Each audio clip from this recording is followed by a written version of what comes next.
You're listening to the Rent Roll Radio Show with Sterling Chapman.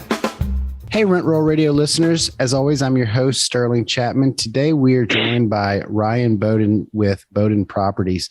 So I just recently met Ryan through a group that I joined called GoBundance. And he wanted to come on the show and talk about, you know, the projects he's been working on. He has a background in multifamily, but is currently transitioning to primarily retail. So Ryan, welcome to the show and thank you so much for joining us. Thanks, man. Appreciate it. So Ryan, can you tell us kind of how you got started in real estate to begin with, what you were doing before, how you transitioned into this and then what you're doing today? Yeah. I mean, I'm from Lake Charles, went to McNeese, got my accounting degree, got my master's, went to work for an oil and gas company in 2008, somewhere plus or minus a couple of years.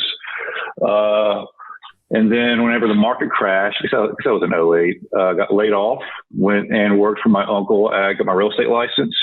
And then I guess in 09 or 10 or somewhere on there, I bought my first property, which is a $100,000 fourplex.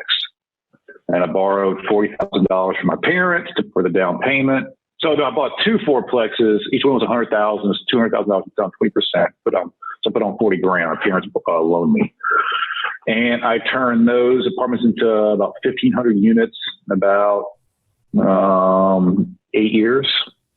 So, and just from a mixture of understanding how local banks work to did the birth thing, with the multifamily, and then refinance it out, use that money to the next one. And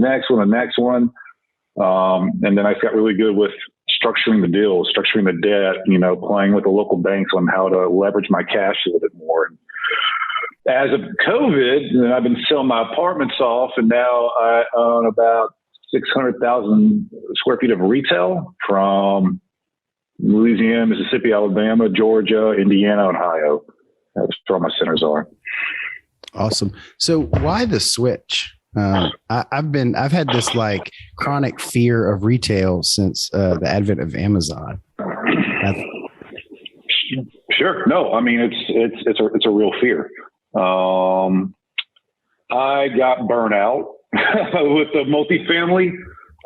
Even though I had a third-party management company, I was still dealing with stuff nonstop. So the mixture, and then, most of my tenants are the lower income tenants. I do a light tech deals, and they just got hit the hardest. They stopped paying rent, and the rental system took a year to kick in. And then cap rates continually to compress with the multifamily. I'm like, perfect time to sell. Cap rates with the retail were still pretty strong. So I pulled the trigger and went all in. And last year I was crazy busy. So this decision was a result of COVID, and you were actually impacted because a lot of folks in the space, not in low income specifically, but in other areas, I was relatively unscathed. I might have had one or two people trying to abuse the system, but other friends of mine in the low income area, in the light tech area, they got hit pretty hard when the eviction moratorium came on. That's what kind of pushed you over the edge? That was 75% of it. I mean, and then I had some crime uptick from other factors, and they knew they couldn't get evicted. So I mean, the crime, the rent, on top of the normal headaches.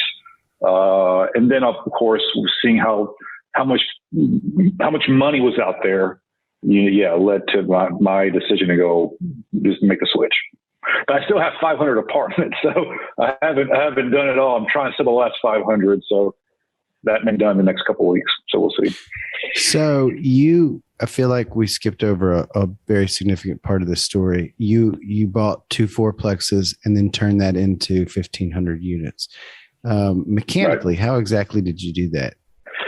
Well, I mean, mechanically, so the first property I bought, paid $200,000 for it, had it for, 6 months or a year, and a little renovations, a little rent bump, a little this, a little that. We got it appraised for $300,000, and then I did an 8% loan on that for the cash out. Well, I guess what was the biggest light bulb for me is whenever I had my first deal, I was doing my inspections, right? And I said, all right, I want you to fix this, this, this, and this. They're like, no, we'll just give you a credit at closing, right? And I said, okay. And then I said, no problem. The bank will give me escrow, whatever. I didn't know I was a rookie, but they used that credit as a reduction of my down payment. I was like, oh, that's kind of crazy. How the heck did that work? And so I called some banks. I was like, what's y'all's rules on credits? And like on seller giving you this, and like, oh, we don't have any rules. I'm like, okay, that's kind of crazy. So I just kind of played with that. I mean, I would do seller credits. I would do commissions. There's no laws on commissions. So I would do, a higher commission. I would do not owner financing, but I would get a second mortgage. Sure. So, I mean, in the end of the day, I'm just figuring out ways to leverage my cash to get less cash down. So, and I did that over and over and over and over again. I am amazed that like so many people in the general public, people that want to get started in real estate investing that don't really have these relationships with these small local banks and stuff, they have their very fixed mindset around those like lending guidelines. Like they think they have to follow the Fannie Mae, Freddie Mac guidelines for anything. And like, oh, I'd love to go invest in real estate, but I don't have the 20% to put down, or I don't have this, or I don't have that. That's been like one of the biggest things that's jumped out to me since I've started this, that like there's so many different ways to get these projects funded. There's so many different lenders that do so many different things. And you in no way have to follow those traditional guidelines. It's one of my pet peeves has always been, if a bank or an institution doesn't do a certain type of loan, they will tell you that nobody does that type of loan. And if you don't go and call a bunch more, you will go home believing that nobody out there does that kind of loan, and you'll give up on your project. 100%. And that's just garbage. I remember my first deal, I had like 15 banks told me nobody in town was going to do it before somebody goes, yeah, well, sure, we'll do it. And I use them all the time now, but, and founded several other banks that'll do it since then. But I've talked to a lot of people who went to a Chase, a Hancock, or, you know what I mean? And they asked them what their loan programs were. I'm like, well, I can't fit in that box. I guess I'll just go home. For sure. No, I mean, I'm some of these retail deals have been doing a pretty sizable deals, and I still call 10 to 20 banks every single deal. I call and I call and I call and I call and I call until I get what I want. And you're right, because I still get told no. But so how do the retail deals work? Can you walk us through the numbers on what that looks like? Does it have as high of returns, or, I mean, compared to compared to an apartment project, what does a retail deal look like? What are the differences? And way higher return. I mean, I'm not buying anything. Of course, I feel like the real estate market, especially now, retail multifamily is a very, what's the right word? It's very efficient, right? I mean, if you're getting a higher cap rate deal, whether it's a retail or multifamily, there's a reason for it. Whether it's the market size or the tenant type. But, what I've been doing, so I bought a deal in Shreveport 2 weeks ago. And, the building's beautiful, but I bought it for almost like an 11 cap. And it's probably the second nicest retail building in Shreveport. Okay. It has Talbot's and J. Jill and Kendra Scott and Mexican restaurants and whole shebang. But the reason it was 11 cap is because of the tenant type. I have their sales, and I see how they're trending. They're weaker, but when you start getting the bigger retail deals, that are for institutional players and this and that, if the occupancy is a little bit too low or the credit's a little weird, they can't buy it. The capital markets won't give them the money. So I go in with my little community bank of Shreveport and say, hey, I can buy this with local bank. And they're like, okay, we'll sell it to you. And I get it for a crazy cap rate. But average, I've been buying for 8 caps, average. Nice. Fully lease, 7+ years. I mean, I'm looking at one deal in Mandeville. It has a Planet Fitness and second in Charles at Office Depot. But I mean, freaking 190. 50,000 cars. I'm going to get that for 8.5 cap. So, and what is because we were talking about this before we started recording, but you don't raise capital. So a lot of my like multifamily projects, the business plan is determined by the fact that I'm using other people's money and they're going to want their money back at some foreseeable future. When I buy single family houses in South Louisiana, like those are mine. I can keep them for 30 years if I want. But if I raise a bunch of capital from a bunch of investors and buy an apartment complex, like there's a reasonable expectation that in 5 to 7 years, they'd probably like their money back. And so that shortens whereas if it was all my capital, I'd probably hold it for 20 years, What is your strategy and kind of hold time with these retail centers? As of this second in time, just to hold them. Like I said, the past couple of years have been crazy for me. So I want to, sell my apartments and 1031 the cash into the retail. And hold it for a little while, hold it and give myself a breathing room. But I don't know. I mean, like this property I bought in Shreveport, I got it for a really good deal, and it appraised way more than I paid for it, like 30% more. Wow. So I have, dude, it's crazy. So I have an insane amount of equity in there. I'm like, what do I do? Do I tap into the equity? Do I sell it for a few bucks less? I don't know. I don't know. I mean, it's going to dictate. I mean, if rates go up, maybe I'll just hold it for a little while. I don't know. I mean, probably hold it for a little while. But like one Shreveport, maybe my loan to value is really low.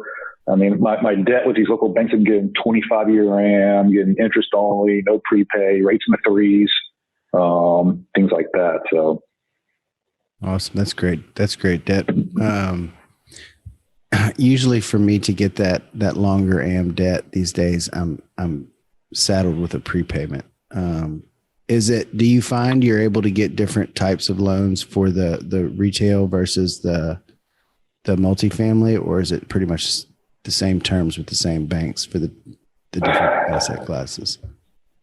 Well, it's kind of like you said, they tell you what their guidelines are, and if you don't fight them and you push them, you won't get the better stuff. I mean, the dude I got the deal in Shreveport, I've been dealing with him for 10 years, 20-year AM, past 10 years. I'm like, dude, I need 25. I can get it. Can you give it to me? He's like, oh, let me go talk to my CEO. 10 minutes later, oh yeah, we can do it. I mean, just got to push them. So, I think they like the retail, especially if it's a nice property. But so yeah, I mean, honestly, are you in better areas? Because I know you went for the lower income and the kind of the shadier areas when you were in multifamily. Now that you've transitioned to retail, do you prefer a nicer area? Yeah, I mean, compared to my multifamily, I have multifamily in Shreveport. I have retail in Shreveport. I mean, the retail's in a better area of Shreveport. But I have been focusing on smaller markets in small markets that are growing. Like so Shreveport, I mean, Shreveport's not growing, but the type of bank that I have and the type of deal it is going to be, I feel like it's going to be okay. But like I bought a property in Coleman, Alabama, small market. But if you look at the demographics, you look at the MSA area, and then I'll also have some really good software called Placer. You heard of Placer? Mm-mm. So Placer is crazy. It is a PLACER. Through some kind of technology, PLACER. Okay. So they buy the cell phone information from cell phone providers and can track you where you go. So with their algorithms, they can tell you this location has this much foot traffic every year and compares that foot traffic to every other location. That's unbelievable. So, wow, that's so I use that as due diligence. My GoBundance membership is paying off already. Well, I mean, most people in the retail department use that. I mean, whenever I'm looking at my brokerage deals and stuff like that, they have place information on those. Where are you sourcing these from? Just brokers? I like Crexi, CREXI. Crexi is a really, really good marketing platform. And then I'm on broker email blast, stuff like that. Those are my two main things. And then I'm on the phone a lot, calling a lot of people. So awesome. what does your company look like? I mean, from a day to day, how many people work for you? How many people do you need to run this operation? So, I mean, all my stuff is third party managed. So, that's the majority of it. Even my apartment's a third party managed, but I have a real estate broker out of Baton Rouge that's kind of like my asset manager. And me and him analyze deals. He helps me run stuff. So I call him my asset manager, even though he's still a full-time multifamily broker in Baton Rouge. And so he's on my team. And then my attorney, who works for a law firm, she runs all my deals. I pay her for it. So, I mean, I literally don't have anybody full-time under my staff, under my company or anything like that. So I pay him pretty good on the side. So. Awesome. What about from the administrative side? Is there anything that bogs you down that you've tried to offload for any type of, especially when you were in the multifamily? I feel like the multifamily was probably more labor intensive than the retail is going to be. Yeah, when I was self-managing, I mean, I had my CPA do the financials. I mean, we had, whether it was building or Resman or Yardi as the rental software or whatever kind of software you want to call it, property management software. No, I mean, it was crazy the first 9 years when I was self-managing, but again, the third-party companies that say what? I remember I have flashbacks from when I used to self-manage. I did it for the first 26 units and then I turned it over, and I could never go back. Where were you when you decided to transition outside of the self-managing? Like how many units? Yeah. Like 800 or 900. Oh, wow. You lasted a lot longer than I did. Well, I mean, it wasn't, I had my average property size was 100 units. So I had a full team at each property. Yeah. So it was just, hey, what's going on today? Ryan, we had a fire. Ryan, we had a flood. All right, go fix it or call a plumber, or they had credit cards. They had, all that kind of stuff. So it was just managing them. Yeah. So what's next for you? Either sell these apartments or take them back over and renovate them. And hopefully this year's going to be a slow year for me.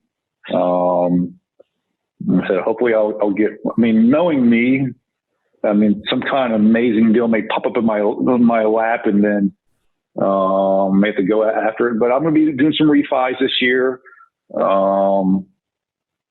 I'm selling a lot in Ohio. So, just little things here and there. I said, I bought 7 centers last year, and I'm definitely not going to be doing that again this year. So just see how it goes, take it easy, enjoy the cash flow, and just, I take it from there. So. Awesome. So 7 centers, and they're mostly stabilized when you buy them. Yeah. My lowest occupied one is in Shreveport, and that's either 85 or 90% occupied. My average center, like the one in Alabama, has 3 tenants. It was an old Walmart. They renovated to 3 big box. I bought a big center in Tupelo that has everything from Ross to like a Nukes. So it kind of varies. So what does your day to day look like, and how has that changed over the years? My 4 computer screens and lots of emails and phone calls. That just, guiding, directing, analyzing deals. That's basically it. A lot of screen time. Back in the day, I used to travel once a week. Now it's, analyzing financials and make sure everything's going good, talking with my attorney, talking with the management company, talking with Chris, my asset manager. It's dealing with fires and floods and crap like that. So that's my normal day to day. Awesome. But I have a lot of free time. I have a lot of flexibility. So and that's what it's all about. What is your lawyer handle specifically for you? My lawyer, whenever She is really good at, and she's in Baton Rouge too. She is really, really good at, like, whenever, like, all right, we're buying this deal. She just runs it. I mean, she's, doing title. I mean, we'll review the leases, but she'll still go through the leases, I mean, she's doing all the connection between the buyers and sellers and this attorney and the bank, and just runs it for me. I'm like, all right, I asked you to do this. All right, I asked you to do this. And she runs it. She kind of takes over and tells me where to sign and asks me for. So is she a title attorney, or what type of attorney is she? Yeah, Ashley with Legacy Title. Yeah, I mean, she's I've been doing stuff with her for 10 years, and I mean, me and her have like grown and learned, and I mean, we did everything from CMBS loans to Fannie to we worked on a HUD loan together that took $150,000 and didn't go anywhere. So we've like grown and learned a lot together over the years. We create our own PSA. And we deal with people from New York to Ohio to different kinds. I mean, it's crazy things we've done together. So awesome. And what exactly does your broker do from the asset management side? You said you have a broker that you lean on as an asset manager. What does that entail? What does he typically take care of for you? I mean, I guess asset manager stuff, random emails, random issues. Whenever we're looking at a deal, he's reviewing the leases and tearing it apart and pulling out the main items. Because all my leases, quote unquote, are triple net. They're not really all triple net. I mean, there's little caveats in there in regards to, how much they'll really cover from insurance, taxes, maintenance, all that kind of crap. So we're trying to really understand that, because a lot of times the offering memorandums don't exactly identify that. I mean, just tearing apart deals and make sure it's a really good deal for us. And, he's emailing insurance and making sure you're getting quotes for that and things like that. So awesome. What advice do you have for somebody that's just getting started? Call a lot of banks, and real estate to me is a game, is a debt game, right? I know a bunch of guys in the single family that have all their stuff paid off, and that's great. But if you want to start getting to the bigger stuff, the debt's so insanely good. It's you almost want as much as possible. But I used to only have non-recourse debt. Now 90% of my debt's recourse. For the time being. Sure. Just because the local banks are so much more flexible. I mean, my CMBS loan on some of my apartments are so rigid and so tight. If hell freezes over, they're going to send you to hell, kind of thing, Yeah. So I mean, there's no COVID. Everybody's getting forbearance. None of that. Yeah. None of that. Tenants aren't paying you rent because the government tells them they don't do. Sorry, Ryan, pay your mortgage, or we're going to come take the property from you. So I love what you said. It's a debt game. It really is a debt game, and so many people don't get that. My mom will come by, with her Dave Ramsey, and when are you going to pay these houses off? I said, never. I'm going to die with $100 million in debt. Like, y'all need to wrap your head around that. For sure. I try to pay down like my personal stuff. My cars don't have debt and things like that. I mean, because it's a cash flow thing, and also, but yeah, I mean, my apartments and my retail, I'm gonna load them babies up, especially as rates are right now and stuff like that. I'm rates getting the 5 and 6s, and that's a bit different. But then again, the pricing will be adjusted for that. So yeah, for sure. Well, cool. Well, let's switch gears real quick. I just want to hop to our radio round with a couple questions to help our listeners get to know you a little bit better. The first one is, what's your favorite book? Oh, man. I'm reading a Go Bonus book, and it's called The Miracle Morning, and it's really helped me start my. And I'm reading Mike McCarthy. I don't even know what the book is, but it was about families and.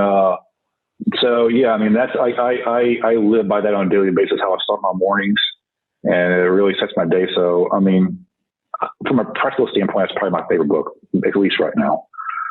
Awesome. What's your favorite quote?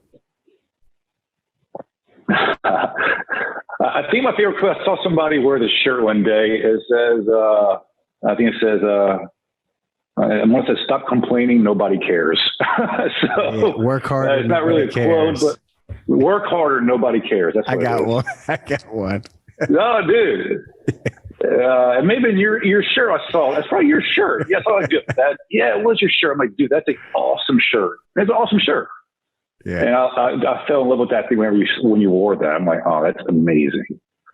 Yeah, I'm a big fan. What's your favorite thing to do outside of work? Scuba diving, spearfishing. Nice. Where do you scuba dive? Yeah. The rigs out of Louisiana, about South Oklahoma. Oh, cool. So that's definitely my favorite thing to do. Anything water related. Nice. Like so many of us down here. What, how can our listeners find out more about you, get in touch with you, get to know you? Oh man. I guess Facebook. I mean, I don't have a website or anything like that. So I'm kind of kind of a one-man shop. So. Well, cool.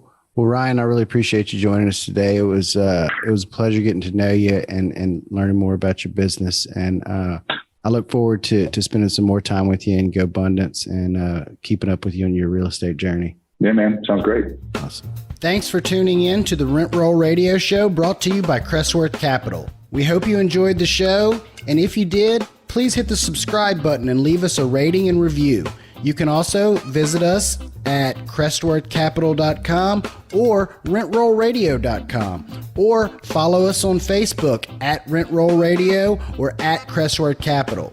If you would like to reach us, feel free to shoot us an email at info@rentrollradio.com or sterling@crestworthcapital.com. We hope you come back next week to join us on some more of our journey. Until then, happy investing.